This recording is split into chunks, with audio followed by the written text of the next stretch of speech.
Hello everyone, I am Uma Maheshwari, Professor, Department of EC, Panimalar Engineering College. In this video, I am going to explain how to perform BJT common emitter amplifier analysis with fixed bias arrangement using LTSpice software. So let us consider the given fixed bias circuit you are going to simulate using LTSpice software. It consists of a BJT transistor, NPN transistor in common emitter configuration. The base resistance RB is taken as 200 kilo ohms. The collector resistance RC is taken as 5 kilo ohms. This circuit consists of blocking capacitor and coupling capacitor of value 100 nanofarad or 0.1 microfarad. Let us consider that the circuit is terminated with the load resistance RL of 1 kilo ohms. The DC biasing voltage to the fixed bias circuit is VCC, whose value is 20 volts. And this is the input signal which I am going to give to the circuit for performing analysis. Now using this software, I am going to explain three types of possible analysis. First one is DC operating point analysis. With this analysis, we can determine the current and voltage at the different nodes of the amplifier circuit. Second one is transient analysis, that is analyzing the waveforms with respect to time. Third one is AC analysis, analyzing with respect to frequency. Now let us consider using this LTSpice software, we are going to draw the circuit and simulate it. So first you have to go for File, click New Schematic, a window like this comes. So before drawing the circuit, let me give you a quick glance about the various tools available in the bar visible over here. So first one is wire. So using this you can draw the wire. This is ground. The third one is used for assigning labels to the various nodes. Then we have a resistor, capacitor, inductor, diode. Then we have a component. When you click the component, the various components will be listed and the necessary one can be chosen. So first let me click this component. Choose a transistor, NPN type. Click OK. An NPN transistor comes. So you click it, a second transistor will come. So to eliminate that, use the escape key available in the keyboard. Now for simulating this fixed bias, I need 3 number of resistors. So let me take a resistor and place it wherever it is needed. So first one I am using for base resistance, second one is for this collector resistance, the third one is for the load resistance. So once all the resistors are included, you can use the escape key to further stop inserting of the resistors. Then let me go for capacitor. You click the capacitor, a capacitor will come. Rotate the capacitor, you can use Ctrl R. I am placing one capacitor for blocking and the other one for coupling. So this capacitor is not needed, so I click escape icon. Then I require a voltage source. So you click the component, there you can type voltage.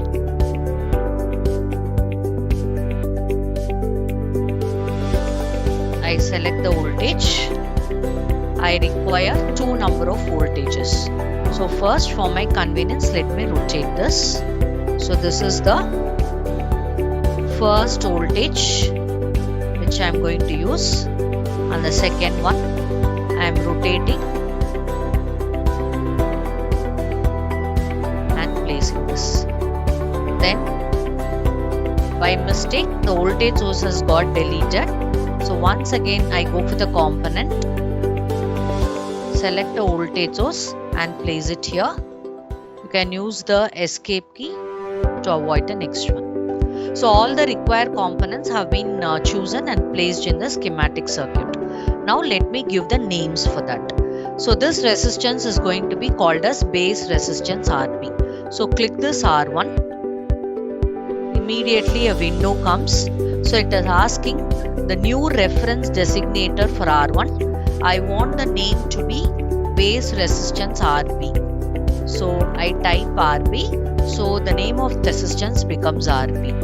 And this is your collector resistance. So I change the name as collector resistance RC. This is your load resistance RL. So I give a name RL. Likewise, let me name the capacitor. This is the blocking capacitor. So let me give a name CB. This is your coupling capacitor.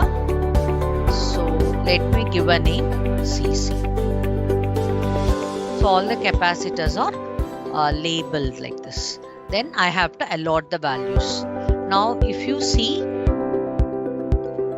you'll see that the value of RB is 200k, collector resistance is 5k. So what you do is, this is your RB whose value has to be 2 kilo ohms.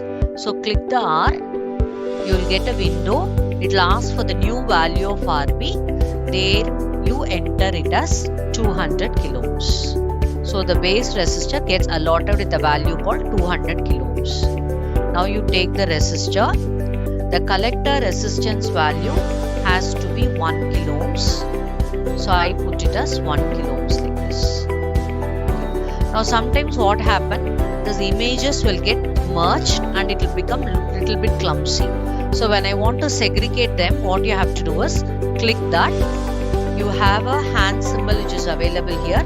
Once again click the component so you can drag and place for your convenience. So when you want to come out of the mode, you can use the escape key. Then I have to fix the values for the capacitor. So click the capacitance value. It will ask for the value. So the value of the blocking capacitor has to be 0.1 microfarad. So you have to type 0.1 U. U represents microfarad. The collector capacitance value is also 0.1 microfarad. So click it and make the value as 0.1 microfarad. So the capacitors are also properly named and the values are also allotted. Then when you take this biasing voltage, it's preferable that we have a name called as VCC. So change the name or rename it as VCC. And the value of VCC has to be 20 volts. So I make it as 20 volts here. Now I have to use the wire which is available here and do the necessary connection. So click the wire. So a cursor like this appears. So once the wiring is over, it will come in a blue line like this. I think you can see the wires which is available here. So this blue one represents the wire.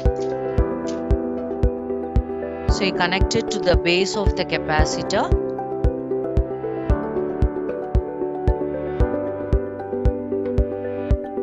Then you connect it to the collector also. Now to come out of the wire mode, you can use the escape key.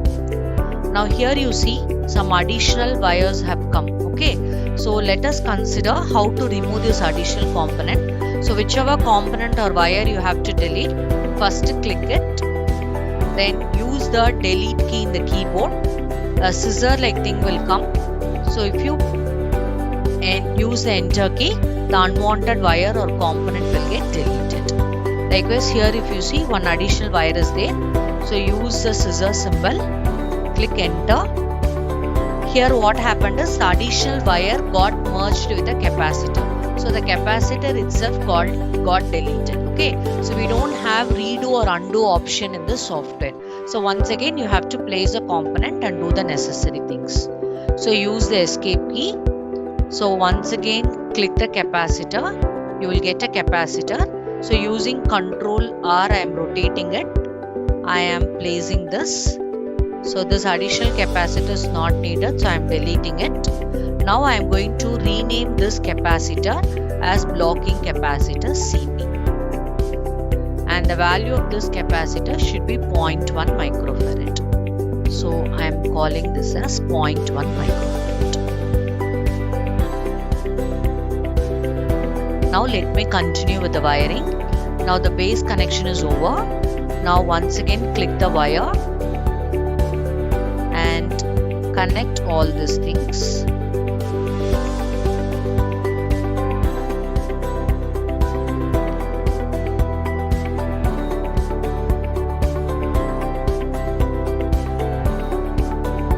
So this wiring is over regarding the collector. Then the other end of RL and the emitter should be grounded. So let me take wire, connect it.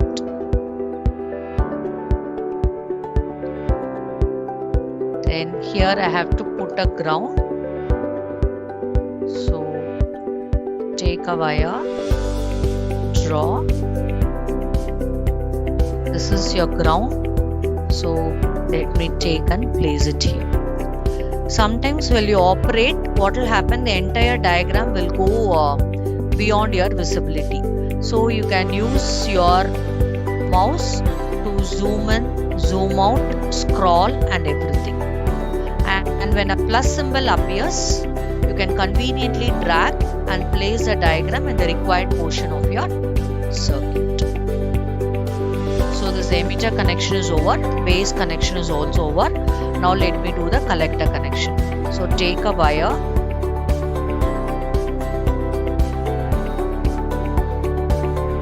and RB and RC are connected. So that has to in turn get connected to the positive terminal of VCC.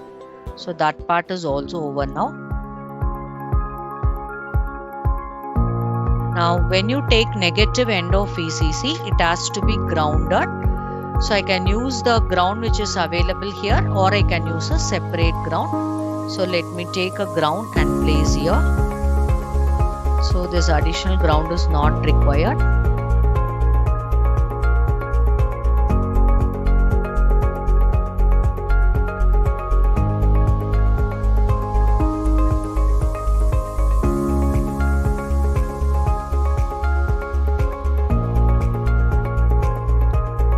Grounding is over, but if you see some additional components are present here.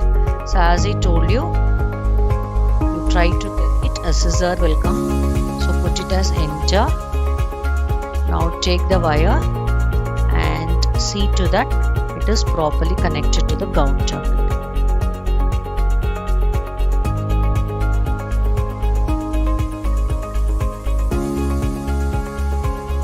So this connection is over now. Now if you see, this blocking capacitor should get connected to the supply. So take a wire, connect it to the positive of the supply. And the negative end of the supply should be grounded. So already you have a ground which is available there. So I am connecting the both. So this completes your diagram. So I have placed the required component. I have done the renaming of the components. I have allotted the proper values. Now when I simulate, what will happen, the voltage and current available at the various nodes will come. Okay, so for my comfortability, let me give some names to the node. So for giving the names to the node, two options are there. First option is when you click a symbol called a label net will come. For example, if I want the base voltage means, let me give a name VB, put OK. So take that and place near the base terminal. Suppose if I want a collector voltage, likewise I can place a label net. One more option is there. When you click a wire, at the right hand side also the label net option will come. So let me take a label net. If I want a collector voltage, let me give a name VC, put it as OK and place it on the collector side. Likewise, let me rename this as the input voltage Vn. So I select this. This is your input voltage Vn. So let me give a name Vn. And now later when I want to see the input signal, I have to give a node name for it. So take a node, give a name Vn and place it here. So try to understand the difference. This is just the name, but this is the label. Now as I told you, the label got merged. Okay, so the diagram looks a little bit clumsy. So to separate it, you click it, you go to the hand symbol. So once again click, you will be getting a small circle like, so you can move and place wherever required. Likewise, later when I want to see the output voltage across RL,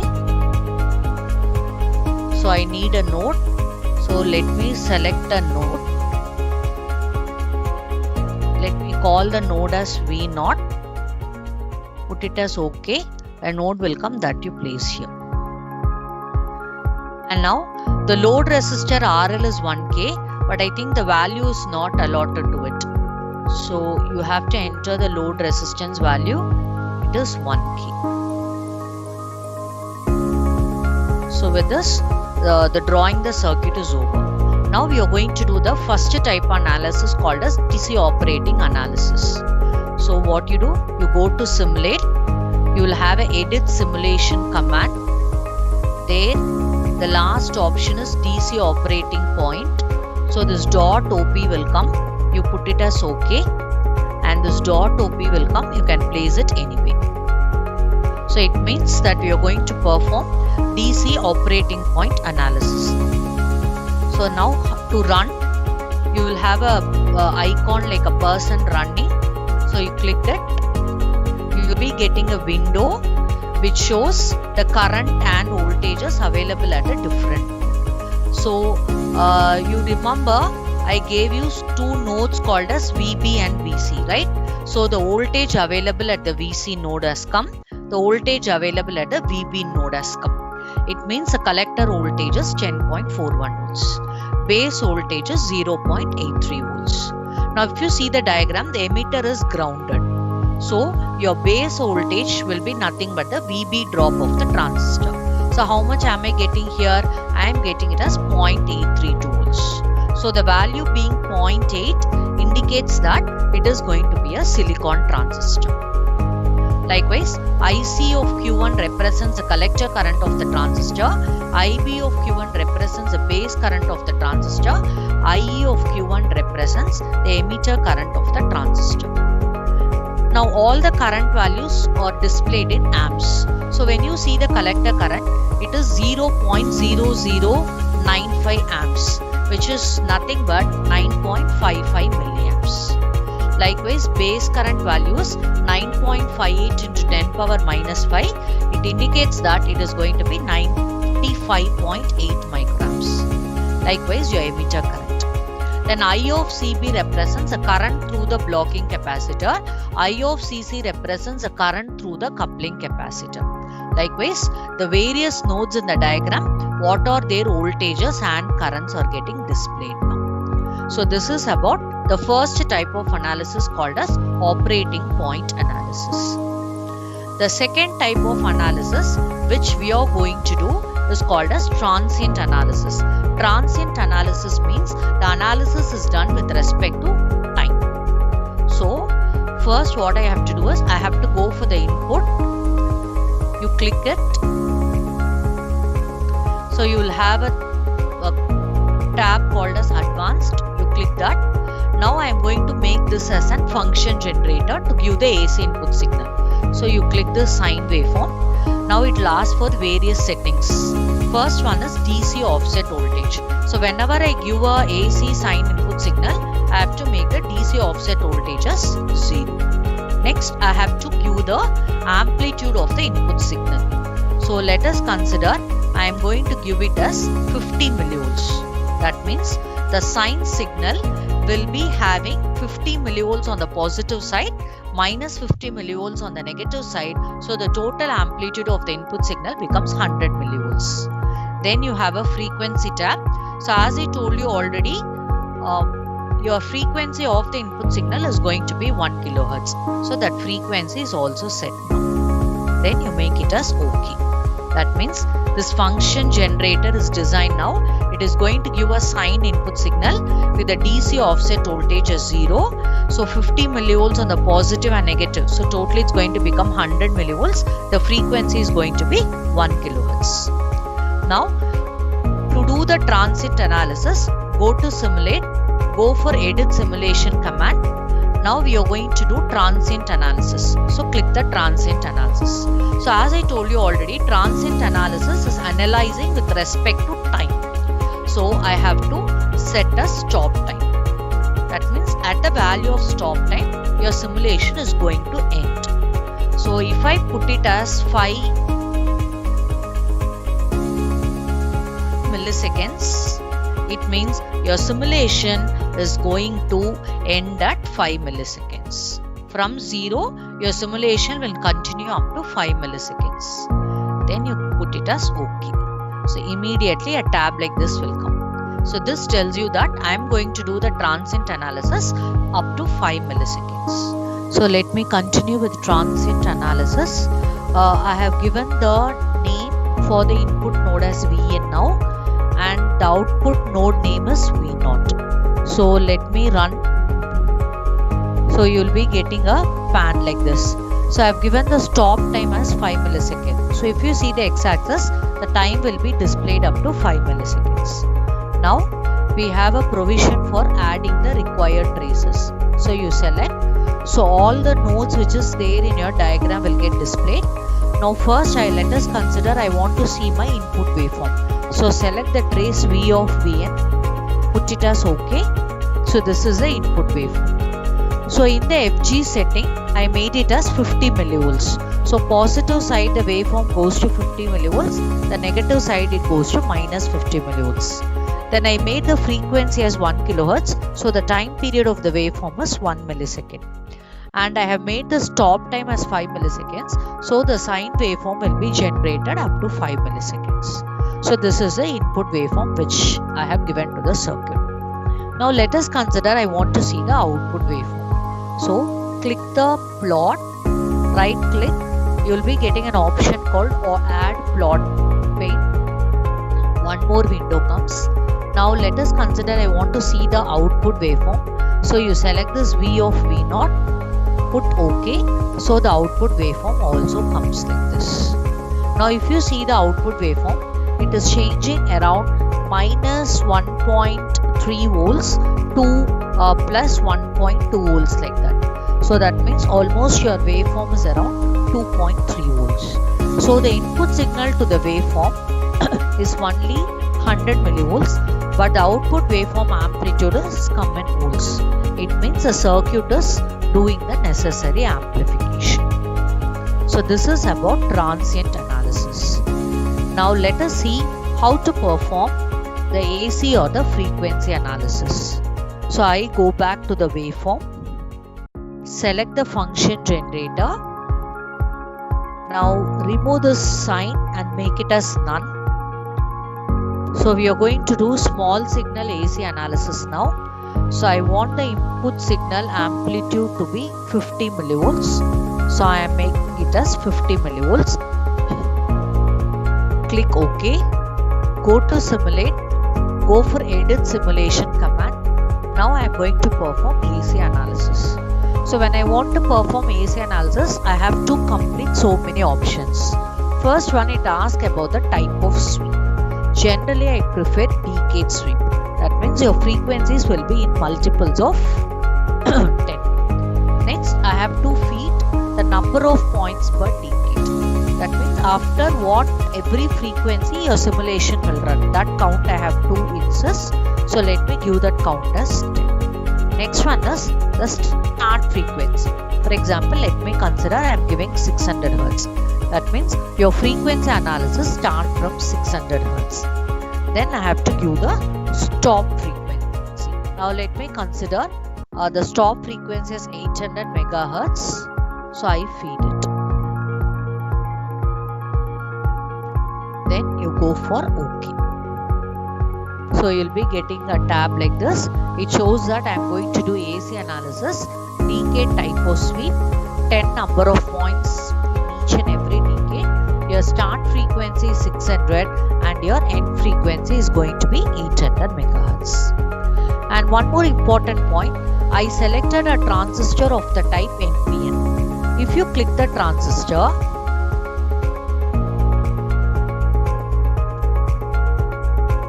so it will get an option called pick new transistor. There you will have a listing of the various types of transistors available. So let me choose a transistor, say BC547B. So I put it as OK. So if I do like this, your transistor will be replaced with the type which I have chosen, that is BC547B. Now let me do run. Before that, let me check whether all my edit simulation command is and all proper. Now when I run the waveform, I'll be getting a pan like this with y-axis as frequency. I think you remember I gave the start frequency as 600 Hz. So this is your 600, 700, 800, 900 and 1K. And I gave my end frequency or stop frequency as 800 megahertz. So from 100 megahertz, so this is going to be 8 megahertz. So I get the display. Now let me add the required trace. I want to see my output waveform. So let me select V of V0. You click OK. You get a waveform like this. So if you see the y-axis, it is going to be the gain value in decibel. On this right hand side, this is your phase value. Now if at all I don't want the phase value, I just click and say don't plot phase. So you will be getting beautifully the magnitude of the gain. So I think you all know a common emitter amplifier will be having a frequency response graph like this. At the mid band of region, the gain is going to remain constant, and low frequency and high frequency, the gain is going to decrease. Now if I want to measure what is going to be the mid-band gain, so you select this node, a cursor like this will come. So if you click that, here you will see that in a small window all the necessary details has come. It means your cursor is at a frequency 692.8 kilohertz and the magnitude of the voltage gain is going to be 12.65 decibel. So as I move the cursor,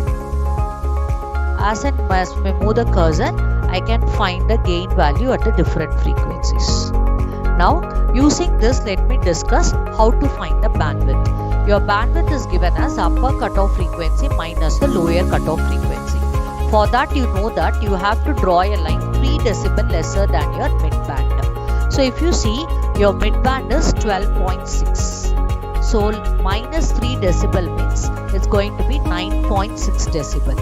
So I have to choose a cursor and move the cursor on the left hand side until I get my 9.6 decibel almost. So I have got 9.6 decibel. That means your lower cutoff frequency is going to be 80.649 kilohertz. Likewise, I have to move the cursor on the right hand side until I get the gain around 9.6 decibel. That means your mid-band gain minus the 3 decibel. So if you see, it is 9.6, so I make it as around something closer to 9.6. And I am getting my upper cutoff frequency as 17.09 megahertz. So the upper cutoff frequency is 17.09 megahertz. The lower cutoff frequency was around 80.649K. If I subtract these two, I'll be getting the bandwidth of the amplifier. So this is about the frequency response of the amplifier. I can determine the bandwidth of the given amplifier circuit. Thank you all for watching.